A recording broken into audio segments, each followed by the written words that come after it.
నాయుడు గారు ప్రతిపక్షంలో ఉన్నప్పుడు ఒకలా మాట్లాడడం, అధికారంలోకి వచ్చిన తర్వాత మరోలాగా రావడం చంద్రబాబు నాయుడు గారికి వెన్నుపోటుతో పెట్టినటువంటి విద్య అనే విషయం అందరికీ తెలిసిందే.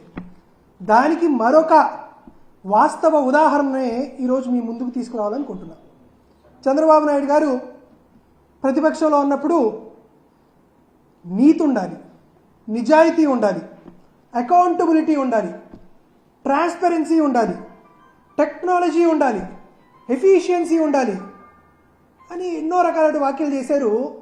జీవోల్ని ముద్రించే దానిపైన, జీవో ఇష్యూ రిజిస్టర్ పైన, జీఓఆర్ వెబ్సైట్ పైన. సరే, తీరా చంద్రబాబు నాయుడు గారు అధికారంలోకి వచ్చారు. తన అబద్ధాలతో, తన మోసాలతో చివరికి అధికారాన్ని చేజిక్కించుకున్న తర్వాత ఈ 7 నెలల కాలంలో చంద్రబాబు నాయుడు గారు తమ కూటమి ప్రభుత్వంలో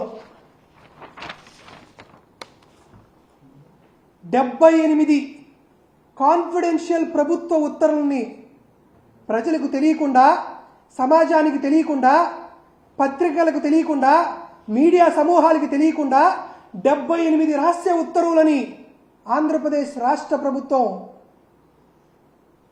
చేసిన విషయాన్ని మీ అందరి దృష్టికి తీసుకొస్తున్నా.